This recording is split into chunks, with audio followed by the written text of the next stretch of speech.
Hello, everybody, and welcome to another brand new Writing Community Chat Show, live show on YouTube, which is always really fun to be live here. Hello to you in the chat. Love to see you already in there before the show even starts, which is really nice to see, especially for me and the guest.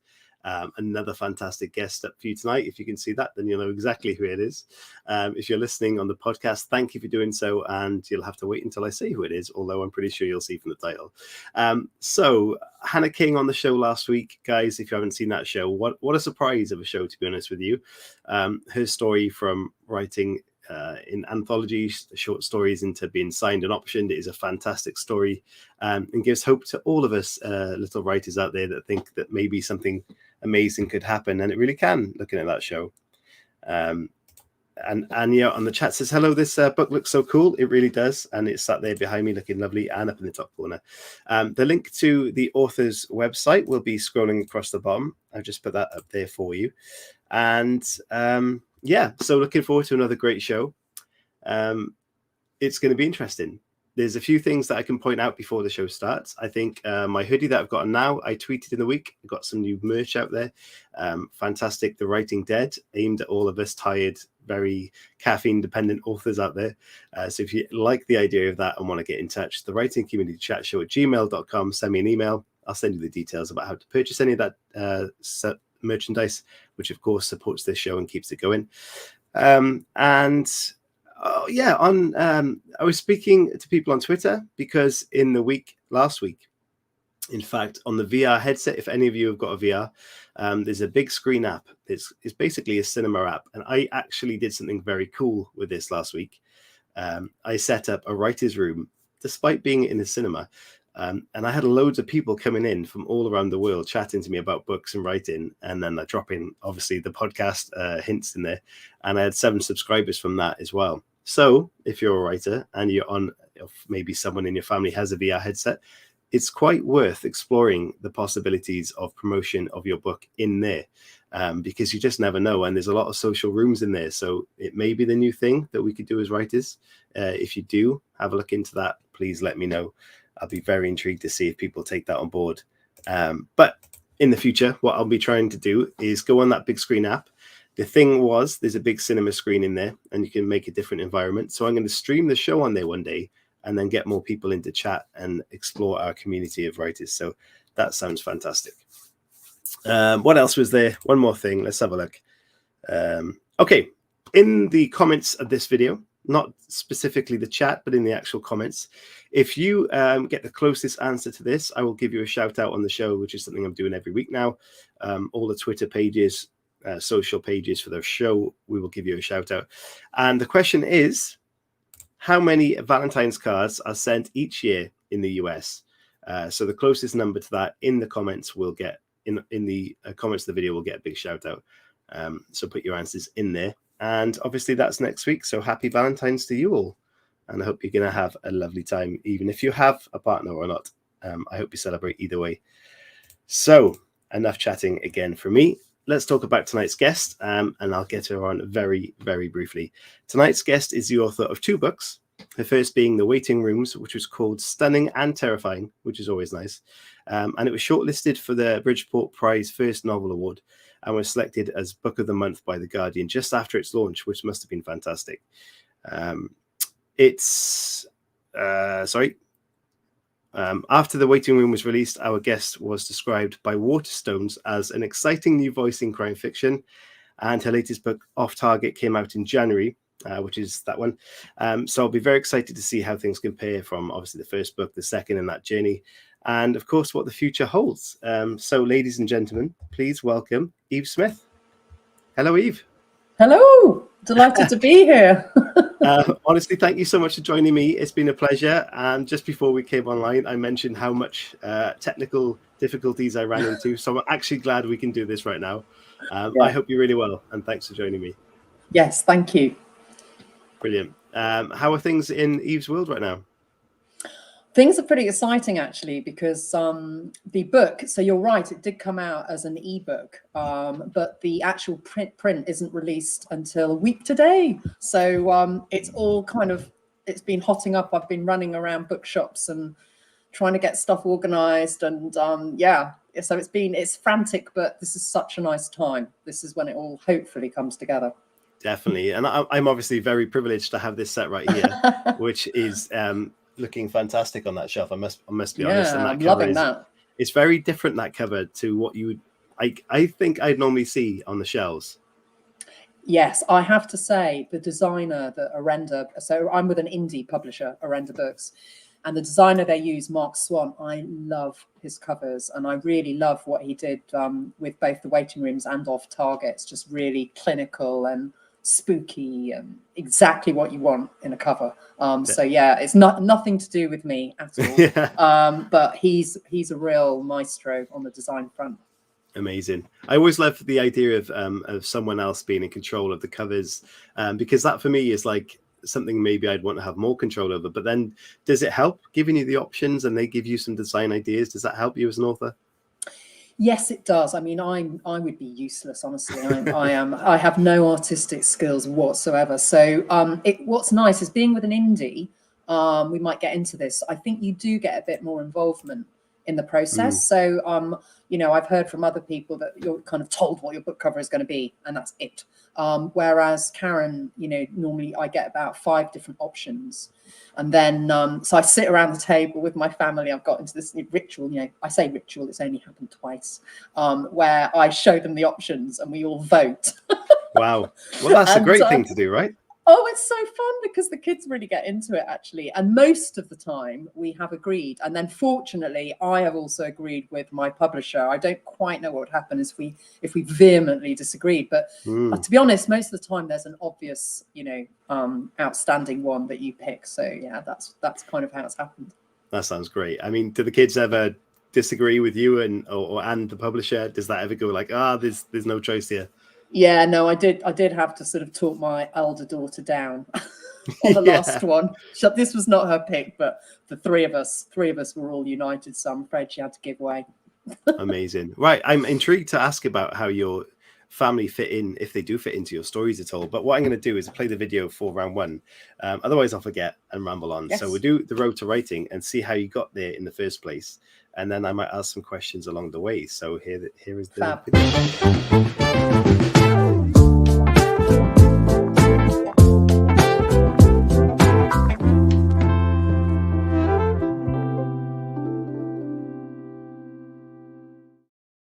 So the road to writing, Eve, tell everybody here, how did you get into writing in the first place? Where did that journey begin and what were your kind of inspirations in the first place? Right. So I can safely say I did not set out. This was not a well-planned strategy of mine. Yeah. Having said that, I did used to write a lot as a kid. I used to write a lot of stories all the time, usually some fairly sort of far-fetched sci-fi stuff about alien dogs and things like that. Nice. And my mum used to kind of post them off to unsuspecting relatives at Christmas, along with Christmas cards. Poor things. So I did used to write a lot then, but then work happens and all of a sudden it's like process. And I wrote a lot for work because I worked in the comms area, but it's all fairly tedious, non-fiction stuff. So I joined a creative writing group about 9 years ago, I guess it would be now. Blimey, yeah. And it was just one of those bizarre things where I joined it thinking it was going to be a hobby and something I would do alongside my job. And I remembered how much I loved writing. And I just think you kind of go through different phases in your life. And I was already moving out of a job. For various reasons. I've got 2 very young daughters and things had just got totally crazy. And I just decided really naively that I was going to write a novel, having no idea what an utter slog it is and a thankless task in many respects, certainly your first one. But once I kind of decide to do something, I do it. So even though we will get onto it, it was a long and rocky road. I stuck with it and I'm really glad I did. Absolutely. Yeah. I mean, it is one of those things that you don't realize the magnitude of it until you're deep in with writing a novel, do you? No, you really don't. And it's so funny because I still meet mates and they go, oh, so have you written your next one yet? It's about 3 months after one has come out. And it's like, No, funnily enough, it takes a bit longer than that. Yeah, definitely. It's like I need a good break now. But doesn't it? I'm not sure on your process. We haven't got around to any of that yet. But there's people out there that can crank out 4, 5, 6 novels, maybe more a year. And I don't know for how me they do personally, yeah, absolutely no idea. No, I really don't. I mean, I do a lot of research for mine. So, and to be quite honest, I'm terrible. I go down so many rabbit holes. You know, I get in love with the issues. That's that's where the ideas come from. So it's a good thing. But then I get so into the issues that before I know it, it's like some kind of treatise on genetics or antibiotic resistance, and I have to go back and cut loads. I'll get onto that later because there are questions around that I'd like to ask. But obviously, you were doing different kinds of writing, but you enjoyed the process when you were younger. So, what was the feedback like for your space dogs and alien dogs writing back in the day that were getting sent out? Did anyone actually say, this is good stuff? Nah. Nah, let's be honest. No. I think Mum was happy to get them out of the house. Yeah, I mean, are there any copies hanging around anywhere? No, they'll be long gone. Like my dad just chucked everything, and I can safely say that if they hadn't been sent out with the Christmas cards, they'd be safely in the bin. Wow. Can you imagine if someone has kept one of those? You just one day you'll be like, look at this man. Famous author. Now check this out. Yeah, that would not be good. I'm guessing that you won't be bringing that back at one stage to bring in the alien dogs in another world of writing now. Don't think so. I'm sticking with near future. So you know. But well, hey, no, you never know. Space dogs were there before human space people. Yeah, that's. I have got the whole robot dog thing potentially going on. So that's as close as I've got. Okay, so the mammoth task of writing your first novel. What kind of? I know you had creative writing courses. So was that literally before you started writing that book, or was that kind of a big launch in for you to get towards where you wanted to get to? Well, when I say create, it was literally a group. It was a very informal thing. It wasn't like I've never done a formal writing course. Okay. Maybe I should have. Maybe things would have been quicker. I don't know. But it was literally a group run out of the local theatre, and it was such a brilliant group, really diverse. Like, I think the oldest person was about 80, and I think maybe I was even the youngest, actually. Like there's a first. So, but it was really bubbly, and there was people writing poetry, people writing thrillers, romance, you name it. But it was just great because everybody was excited about writing, and so I said to the person that ran the group was a local playwright called Alan Pollock.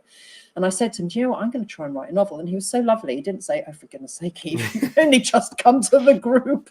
Come on. He was really encouraging. And he said, yeah, go for it.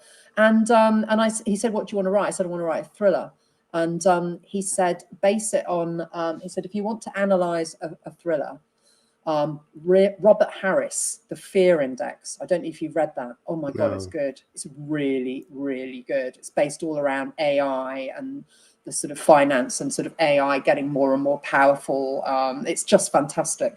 And so I kind of deconstructed this incredibly impressive book and decided to try and kind of copy the structure. And so off I went. Needless to say, the first one was not the one that got published. I don't know many people who've got the first one out the door into a bookshop. But it was such a brilliant process. It was kind of like the equivalent to doing a course, because I basically was learning through failing and keeping going. And it was brilliant. It was a really good way to do it. But yeah, the first thing I wrote did not get out the door. And then the next one was the waiting rooms. So that's when things started to get a bit more interesting. That is a very interesting way to approach. And I mean, a lot of people, including myself, I use videos online and listen to, I guess, podcasts and things myself, trying to learn tips along the way. But I guess with a writer's room, can you actually do that in real life with the people that you're working with? Yeah, so we used to bring stuff each week, and sometimes Alan would set us tasks to do. But as I got more into the book, I just said to him, look, do you mind if I just bring excerpts from chapters? And so that's what we did. And then I'd get feedback, and it was great because it is pretty solitary, isn't it, writing? And I think, this is why events like this are so brilliant. You've got to find a writing tribe whether that's virtual or not. And he was very helpful in terms of technique. And one of the best things I've ever done, I'd really recommend it to anybody, was he said, because I've probably read out some really clunky scene where I've got, dialogue with ridiculously long stringy sentences. And he said, I want you all to get, I can't remember what the site was, I should have researched it. There's a site where you can download any free film script. You can literally find anything. He said, pick your pick your favorite film and pick a scene and look at it. And then I want you to take a scene from your book and transcribe it as if you were writing a film scene for that particular scene. It was such a useful exercise because it makes you realize flabby dialogue is flabby. And so you've got to cut it back. And it really taught me a lot about that. But then the other thing is it taught you the importance of setting. And actually I don't ever say he said, she said, he says, she says anymore, hardly ever in my books now, is I try and make it obvious who's speaking by there'll be an action or a movement or something. And it actually helps you make it feel really present. So I would really recommend it as an exercise to anyone out there who's, in the whole process of learning to write, because it's great. It's a great thing to firm up your prose. Yeah, I like that idea. And I believe this might be the website would be called studiobinder.com. Ooh, that and could it well says be it. explore and read the best free movie scripts online with PDF downloads. So that could very well be it. Or if it's not, as an alternative. That's the homework for the week, guys. Go and print off a script and then have a go and see what that's like. Yeah, definitely. That's awesome. So yeah, it's just curious that, people go to these writers events, and obviously lockdown may have caused that to be quite a bit of a pastime at the moment. But as you're right, these sort of events can really bring that back together in a different way and probably become more accessible. But I'm just wondering how many of those will pick back up as soon as lockdown lifts, and how many people will engage, because it's a lot of people will change their ways even after lockdown, I fear, because of the way this has become. Yeah, no, I think you're right. Amazing. So yes, that's the point of you getting into your first book. Yes. And so you've had the learning curve of your first book that wasn't your first published book. No. And then you attacked your first book. How did you change much to go into that in the style of writing? And did it become a lot easier because you'd written that first book before your first book? Well, funnily enough, I already had the idea for it, and I was talking to an agent about the first one. But it wasn't really happening. And I just, because you're just waiting the whole time, aren't you? When you're submitting, you're going through these massive periods where you think you've got everything, you've done your gazillionth edit, you've fired it off, you've got everything crossed, and then you just wait in this sort of unholy void. So to fill the void, I got on with the next one, and I did, and that was the waiting rooms. And I sent the first 3 chapters to the agent that was considering the one that never got done. And she just said, write that. Okay. And I think she liked the premise because the premise is it's set during an antibiotic crisis. I really got into this whole thing around antibiotic resistance. And the premise was that no one over 70 gets access to new drugs. And the reason I came up with that is because antibiotic use, which probably most people know, it's like a big U. The people that use it the most are the very young and the very old. So in a society where the drugs are scarce and things are getting very bad, and boy, did I see echoes of this during this current pandemic, society makes a choice and decides that the elderly are expendable. Wow. So that was the hook, fairly grim hook. Had no idea how relevant that would become. It's crazy, isn't it? Oh my God, yes. So that... because I had interest in that was actually highly motivating. So I cracked on. So to answer your question, I started writing in the first person, which I had not done before. And I'd always found that really tricky, but it really, really worked. And I've just not deviated from it since. I love the immediacy of it. So and then I also started playing around. So I got in waiting rooms, I've got 3 different characters. And I go backwards and forwards in time, you know, just to make life really easy. So I've got sort of dual timelines going on, and it is quite. I think a few people struggle with that initially. It's like, oh my god, who's speaking when? But you do get into it, and I love that as well. I love playing around with time. Yeah, so that's really interesting to do a dual timeline. And what made you kind of want to do that? Well, I kind of needed it plot-wise, okay. because the story is told from the perspective of somebody that on the build up to the crisis happening. So you start to see, it's literally, I take it right back, like about 20 years back, and start putting in all the building blocks to the disaster, which everybody's sticking their heads in the sand and ignoring. Oh, does that sound familiar? And then we hit the crisis itself. And then the other perspective is actually set after the crisis. Wow. So it's kind of a new way of behaving and living, and what the fallout of that is. So it needed it. And actually, one of my publisher, actually my agent, said to me, I want more crisis scenes. So what I'd originally just scattered a few, and so I ended up developing it much more in terms of the dual aspect. And it works better that way. That's amazing. Linda says, going back a point, dialogue between two people's fine, but when you get into a group of people, it can be a struggle. Yes. I do agree with that. Do you have any tips that maybe could help that?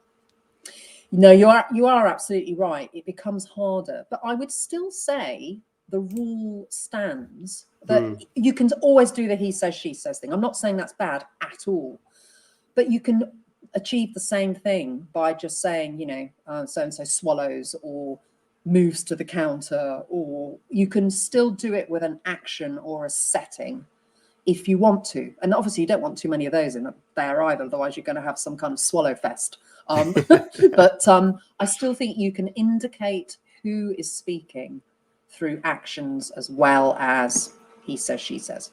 Definitely. Fantastic. And Anya says, antibiotic resistance is terrifying. Hopefully we never have to limit care to the elderly.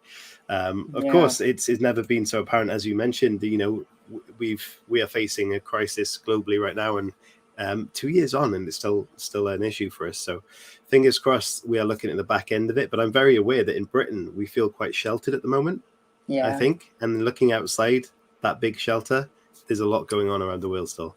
Well, there is. And also, you know, we may get through COVID. We're not going to get past it. We'll learn to live with it. But I can tell you, antibiotic resistance is the big one. It's coming. And there was actually a recent report released. And it's something like 10 million people will be dying of antibiotic resistant infections by 2050. Wow. So there we go. There's a little cheery fact. Yeah. Just when you thought things were getting better. Do you know what? I was going to put this in maybe the second part of the show and ask you these questions, but I may as well do it now as we're basically looking into it. And it's one of the reviews from one of your books, and in fact, one of them is from two of the books.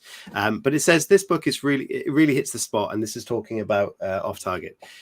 With this future set tale based heavily in the ethical and moral arguments surrounding genetic engineering, Eve Smith has created a book which is not only packed full of tension and intrigue, but that also forces the reader to confront some very important and very relevant questions head on.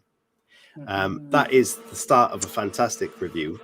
But my question is we just mentioned it there. It's a very crazy time and sensitive topics that people are very passionate about. Yeah. How do you then approach something like that with care to perhaps write that in a way that doesn't cause maybe outrage, or B, people can read without thinking this is too crazy, and possibly just to keep it entertaining at the same time whilst it's a serious topic? How do you approach that? Oh yeah, well, that's the killer question, isn't it? with a lot of edits. So, well, just to clarify, the waiting rooms I wrote, literally it came out right as the first lockdown we'd had the first lockdown, so the proofs got sent out as our first lockdown hit. So I had no idea what was about to hit. So I had done a lot of research about infections and everything, but obviously you don't want to write something that's depressing. So it's the same with Off Target. I tend to get hooked on an issue first, and I knew I wanted to write about genetic engineering because I'm fascinated by it, and I think there's some amazing benefits to it, but I also think there's pretty frightening possibilities. So to try and answer your question, the first thing I'm looking for is the frightening possibilities, right? Because I'm in the thriller zone. So I'm thinking, what are all the things that could possibly go wrong? And there's normally quite a few. Yeah. So I map those out and I try and pick what the major hook is going to be. So for Off Target, that this is set in a book that's set in a near future where genetic engineering of humans has become the norm. So that's already pretty frightening. And then we go on further, which is people are genetically editing their unborn babies during IVF. So now we've hit the mother load, right? Because that is just but what I do is I try the characterization, I think, is what solves this issue of, oh my gosh, I don't really want to get into a really horrendously provocative issue by itself, because that would be non-fiction. So the key, I think, is to root your issue in really compelling characters and familiar characters. So I'm not hardcore sci-fi. I'm much closer. But I always say I'm a speculative fiction. So everything that I write about could potentially happen or has happened. And so I try and create a sort of family dynamic. Normally I've got a mother-daughter thing going on, or a sister-sister thing going on. And it's in a sort of family dynamic that people can very much relate to. So it makes it feel very real. Yeah. But then you slowly turn up the dial on the world building, so that you start somewhere very familiar and then things start to get a little bit tighter and a little bit weirder, but you're going with it, right? Because it feels real and it feels plausible, and I do think that is important. It's really important that it feels plausible. So I think it's a balance of pace, got to be pacey. So thriller, it is thriller at the end of the day. Really good characterization that feels familiar, because you need people to empathize with these people, and then you sew in the weird stuff in not too technical a way. And that's a challenge for me every time. I have to really work hard because I read all this sort of ridiculous research, and then I have to think about a way to put it across that is accessible and interesting. Definitely. Because I don't want to bore my readers to tears. There's another review that fits perfectly into what you've just said. And it says, I've now bought 2 books by this author, which is you. And like her first book, The Waiting Rooms, I absolutely gobbled this book up. I adore Eve Smith's capacity to deliver incredibly believable near-future worlds that imagine the potential impacts of topics that are emerging frighteningly in our own reality right now. And goes on to say more than that, as with the other novels, I find myself totally immersed and connecting with the beautifully crafted relationships. So many things that you mentioned just there, the real life topics, the very near topics, and the big world that you spoke about, we have mentioned, but beautifully crafted relationships. You mentioned how the characters are key to these realities being more fictional and more relatable. Yeah. Do you have any tips for creating great character or relationships? Well, hey, look, I'm not an expert by any means, but what I would always say is make them flawed. There is no such thing as 100% wonderful, always getting everything right, beautiful and nice person. Well, if there is, I have yet to meet them. So I think it's really important that you think I try and think, my characters are often a sort of mixture of people I know or have met, and then they kind of take on a bit of a life of their own. And just think through what are their good points and their bad points, and how would that manifest, and what kind of things would they say? Because actually in Off Target, the mother, we haven't kind of got on to talk about the story, but there's a mother who makes a terrible decision because she's basically desperate for a child. Really, she's been trying with her husband for years and not getting pregnant, and then she goes out and has this impulsive one-night stand, and guess what? Gets pregnant with another man's child. And she cannot tell her husband. He will never forgive her. So she's got a real dilemma, because she desperately wants the baby. She wants to keep the baby. And in the genetic world, there is no getting away with illegitimacy, right? It's really clear if your baby if you're not the biological parent. So she has to make this choice. and it's a difficult one. And so the people that have read it, it's funny because people empathize with her because of the infertility angle, and then they get to her making that choice, and people break into two camps where they're like, I can't believe she did that. I don't like her at all. But they're still engaged with her, right? And that's the other thing. You don't have to like the characters, but you need to be invested in them. So they're really invested in the story and what happens next. But then in the second half of the book, so funnily enough, I do have two timelines again, but I don't mix them up in this one. The second half of the book is 11 years later, where you see the child's perspective. And most people shift right over to her point of view. They're just like, oh my God, I can't believe the mother did that to her own child. So it's quite interesting. So you don't, I would say, think about them fully fledged, flaws, use the people you know, take the little bits that you love and perhaps don't love. And yeah, don't feel the need to make them perfect. Fantastic. Love that. Mario, hello to you, and hello in the chat. Linda, hello as well. Mario says, I could use this in my medical ethics class. Oh boy, could you? In fact, not just medical. I've put so many ethical dilemmas into this one. I could, you could definitely. Well, the waiting rooms and this one you could use as a good ethics discussion. Definitely. I mean, somewhere one of your reviews by, like an official review, I'm sure was like a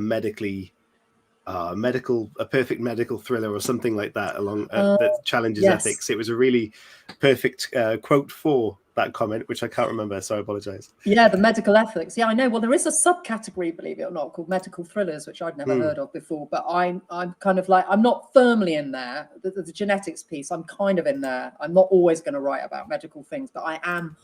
I don't know. I always get drawn back to these sort of doctors and scientists. I am absolutely sort of. I should have been a scientist. I wasn't. Maybe it's just like this sort of unfulfilled career thing I've got going on. Well, funnily enough, when you were talking about the realities and scary realities of future technology, the Max Brooks episode from a few weeks back, he mentioned that he was at a conference and this like robotic suit that was controlled by someone else. This was a thing that was genuinely being discussed, and he challenged the fact that what happens if it's hacked? And they basically went, well, it's not our problem. And it was like, in other words, we're designing this, that we sell it, that's our job. So it is a very scary reality, isn't it? Oh, it is. It is. And that's one of my motivations for writing Off Target, because, people the technology exists now, gene editing, it absolutely exists. They're fiddling around with the genomes of all kinds of poor creatures. And as well, I don't know if people know, but it has been done in humans, and it caused a massive outroar. I think it was 2018, a Chinese scientist edited the genomes of twins, unborn twins, IVF, to try and, with good intentions, to try and make them resistant to the HIV virus. And he did it. There was another baby as well. And it all kicked off. We went to a big science conference and said, "Da-da, this is what I've done." And I think the twins had just been born, and it caused absolute outrage because there'd been this sort of unofficial moratorium on experimenting or doing any kind of changes to embryos, to the human gene, germline, but he had crossed the Rubicon. Wow. So while the genie's been put back in the box, although I don't know what's happened to those twins. Nobody seems, that's not being talked about. It absolutely is going to come back into play. There's research being done now. So it's just a question of how we regulate it. And that's really what motivated the book. I thought, well, okay, let's just get right in there and just push forward and see what are some of the worst things that might happen. It's almost like which is going to be our fate first, the zombie apocalypse or the alien uprising with Skynet. I'm just not sure which one it is. I don't know. No, fantastic. So we talked a lot about your book already, but let's do part two officially. Sorry. And we can give it a little blurb for the audience, and then at least they can decide the overview of the book if they're into it. By looking at the chats in the comments, I think they're loving this idea.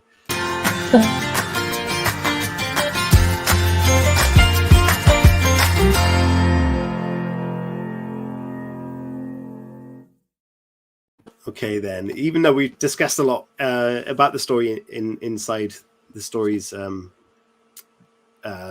I don't know what I'm saying. Evolution. Evolution, that's the word. Have you got an overview about the book so people that don't know quite what it's about can learn about that? Yeah, so Off Target is set in a near future world where genetic engineering of humans is the norm. And parents will take huge risks to try and ensure their babies are healthy and in some cases perfect. So my main character, Susan, as I kind of did talk a little bit about this earlier, she's desperate to have a child, and her husband, Steve, have been trying for many years. And by this stage, most people are having their babies through IVF so that they can test their embryos to see if they've got any hereditary diseases. Mm-hmm. But Susan's husband has had a terrible experience in his previous marriage with IVF, and he refuses to get any help, and he wants them to do it naturally.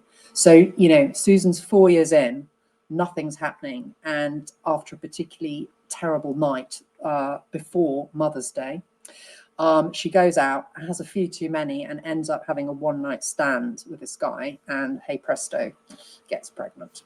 So she has to make a terrible decision. And what she doesn't know is that we fast forward 11 years, lots of people are starting to tinker around in clinics abroad with their babies' genomes. And that's when you start to see the effects coming out. 10, 11 years downstream, some of these children start experiencing horrific symptoms. And so Susan's secret is no longer the only thing that is not safe. So that's the premise. Da, da, da. That is a very exciting plot, and I think I can already see that being like a TV show, if that makes sense. Oh, please! I think there's loads of potential there for a load of action and a load of drama and tense visual elements there. But so, at what point did you start thinking like this was the route you were going to go down with a human genetics and human manipulation? Did you always have that idea in your head, or was that something that evolved? It evolved, and funny enough, it was so going back to the waiting room. So after, when I was still trying to get my agent, in the long many years that it took, I met Harry, who is now my agent at DHH. And when I met him, I said, by the way, I've already got an idea for the next one, because I'd learned from what happened before is have your next thing up your sleeve, right? Because if, again, you're out on submission, it just may happen that if you're lucky enough to get into a dialogue, and even if they don't like the first thing that you send them, if you've already got another idea out there and they like that, then maybe they'll take you on for that.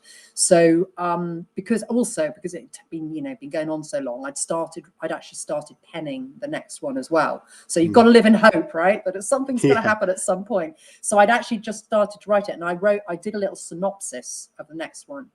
And so I took that to him when I met him before he'd even signed me. And obviously he'd read The Waiting Rooms by this stage, and I showed him the next one, and he really liked it. And so because I do read a lot around all kinds of weird issues, tech, and I listen to a lot of radio, and because I'm interested in it, right? Yeah. And that's where the ideas drop in. Is I often, I love Wired magazine, and you can just be reading anything at any point, and all of a sudden you just think, oh, that's going to happen. Oh, or there's a bit of tech that does that. And it just sort of filters down. So I would say it's random when it comes in, but the search, if you like, is deliberate. I'm always sort of poking my finger into various issues. I love the idea of having that avenue or a source of ideas as well, because it's a passion that you've got. So you're naturally reading about these things, and suddenly something you didn't realize jumps into the picture, and that can become a massive element in the new story of yours. Absolutely. So it's just like, wow, look at that. I can add this in. It must be very exciting to then discover something you think, wow, this is cool. Yes. And also it's quite comforting when you know what the next one is going to be. And I didn't have that. So when I finished Off Target, I didn't have my next thing, and I began to get in a total panic about it. Yeah. But fortunately I do now. I'm writing it now, which is just as well. So yeah. when you mentioned you had you've written down a little blurb for the next book and you've shown that to your agent, Yeah. Is that something that you do before you develop the story? You just kind of write down an outline and think maybe this, I'll work off this, then expand on it? Yeah, I think it's a really good habit to get into for a couple of reasons. Firstly, if you can't distill down your idea into a few paragraphs, then you've got a problem, right? Yeah. Because if you can't summarize it in a way that makes sense and that sounds exciting at that point, before you've even written it, then, don't write it or write something else. And also because you're going to have to use that every time you're trying to sell it on to somebody else. So I just figure it helps crystallize ideas for me. So with the third one, I've done it. So I've sort of, and I work on it. I can continually change it. But I'm just like, what is it? What is it? What is the hook? You've got to know what the hook is. What's the key premise that's going to catch people? And then I've already sent this one, although I've changed it since I've sent it. Already sent it to my agent to say, what do you reckon? Because they'll be able to say right there and then, like it, don't like it. What's the hook? So it's a very useful thing to do. I'd really recommend people do that and get practice at getting good at writing these short synopses, because they really are make and break when you're on submission. I was about to say that when you said practice with it, because we could do that quite easily in the community, even through Twitter or on this show with emails between each other, and just do a day of practicing. Like you could select 10 people and literally pass it to the right, and everyone pass each other an overview and see what the idea is like, and critique each other, because it's a great way of learning, and I think it's very valuable. So go back to them before you were signed, and you mentioned it's an indie published house. Yes, Arenda Books is an independent, so it's not one of the massive houses, but it's a really lovely independent that does a lot of thrillers and takes a lot of writers in translation, actually, big Scandi repertoire, and I feel really punches above their weight. Actually, they've got some great names like Matt Wisłowski, Louise Beach, Ragnar. They've got some really lovely authors on their books. So I do really like being with an indie. Yeah, I think 2 out of those 3 have been on the show, and I think Ragnar would be a great addition to that. Yeah. So we've worked with Arenda a few times before, and they do seem to have very good feedback from their authors. So what's kind of a good thing about being part of an indie publishing house? Well, I mean, to be fair, I've not worked for one of the big ones, although the waiting rooms has just gone over to a Penguin Random house in Germany, but that's different, I think, because you don't tend to have as much contact with them. So I guess I have to, disclaimer, haven't worked for a big one, so this is just my perspective from what I've heard from people. Is that I do think, excuse me, that you get a bit more involved and that you are consulted a bit more. So, like we talked about the book cover, it's just a very nice, relaxed vibe. And, you can get in contact and get feedback straight away. You tend to feel, unfortunately, I've only joined them since, and then we went straight into the pandemic. So I've only been able to meet a few of the authors because there's just not been events. But normally people go along to each other's launches, and it's a really nice, and even on Twitter and stuff, people are very supportive. Definitely. So I do think you have a bit more say-so with an indie. Obviously, the downside is you don't have vast marketing budgets that can buy out WH Smith and Waterstones or television ads or something.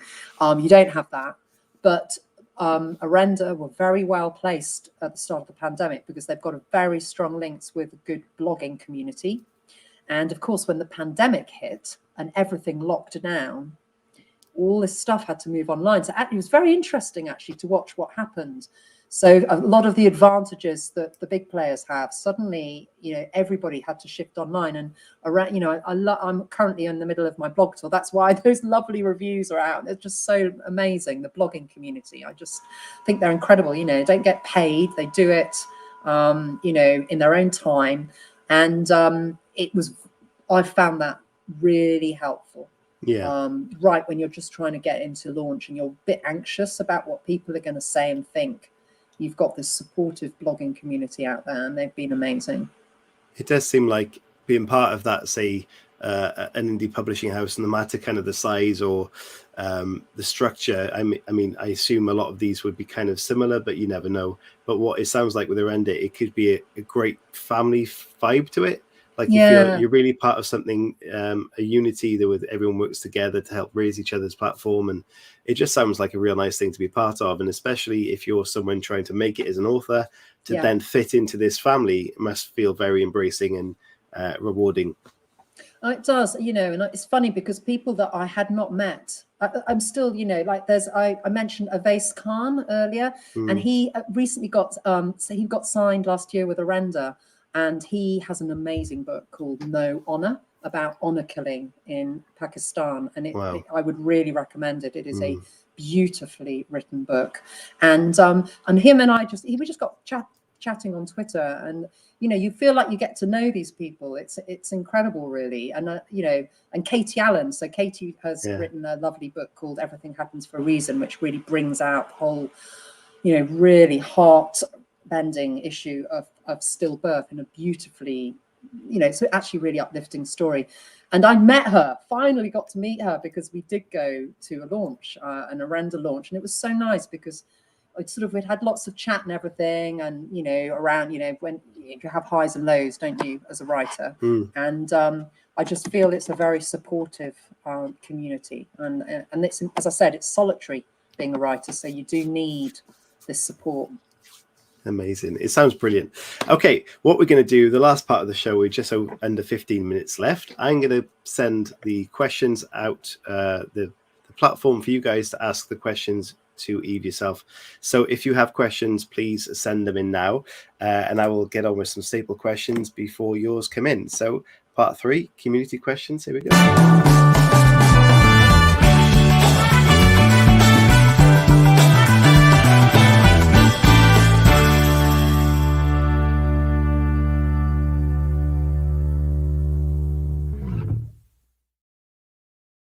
So community questions, guys, you are welcome to send in whatever you kind of like within reason, about stories, books, life, anything like that, as long as it's behaved. And I will ask some questions while you're typing those up. So these can be kind of loosely related to writing or kind of not at all. So expect anything with these questions. Okay. First one, what are you most looking forward to lately? What am I most looking forward to? Yes. And it doesn't have to be in the books, but, you know. Well, I would really like to have a launch. Definitely.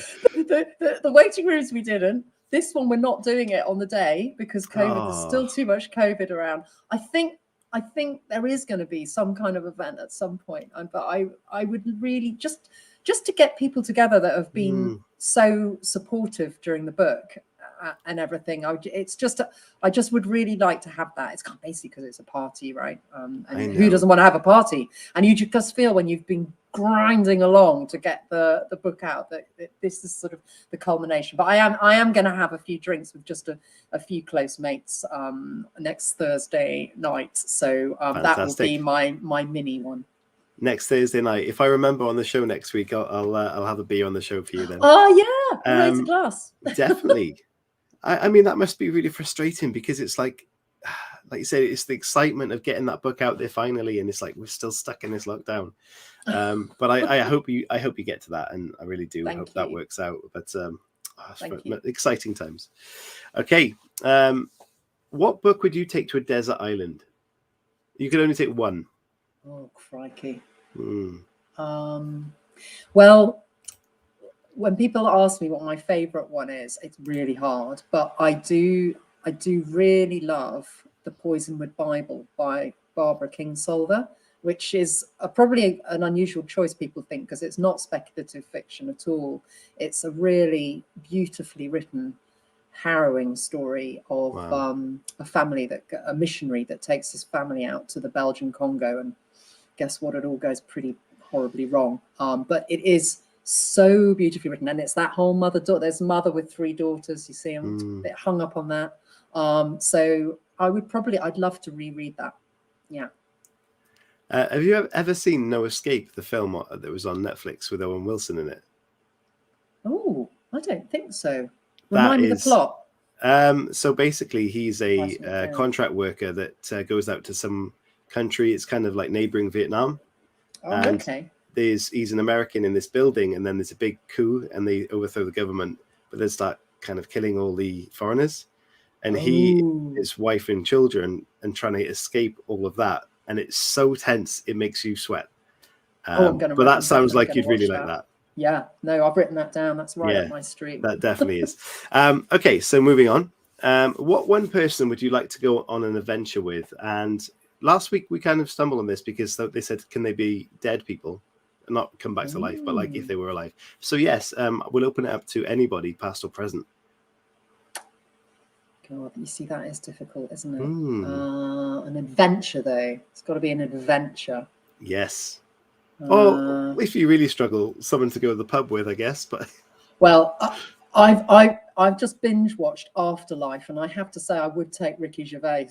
Oh my God, because actually he's not just incredibly funny, but I don't know if have you seen it? It's really poignant.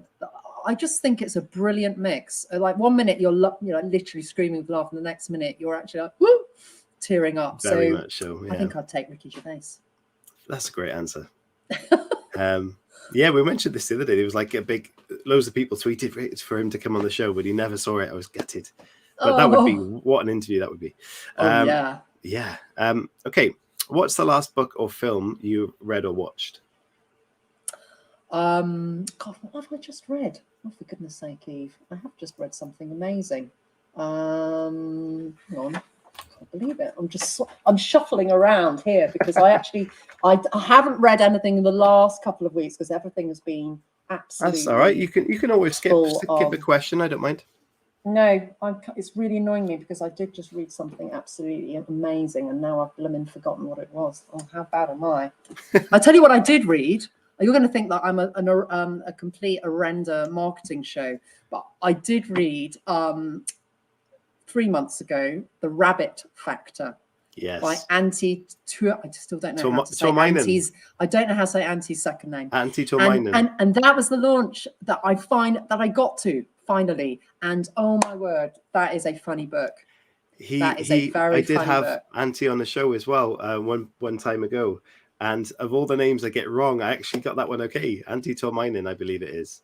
Yeah. But he was a wonderful guest. And I absolutely I adore the cover of that book. Yeah, me too. It's beautiful. It's brilliant. I actually gave it to my husband for Christmas, so he's going to read it on at Easter. It's just, I loved it. Fantastic. Yeah, I've got that sat up there somewhere, and I will be getting into that one day.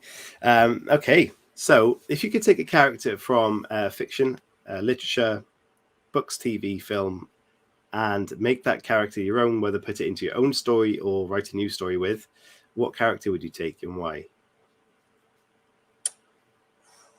See, that's a tough one as well. It is tough. Well, if we've got film, I'll go with my favorite film, which is Blade Runner. I thought it might be. Oh, love that film. Film. Original or recent? Original. I mean, I did like I thought they did a very good job of the recent, but definitely original. I don't know how many times I've watched that. I've made my children watch it at least twice and come to the cinema to watch the recent one.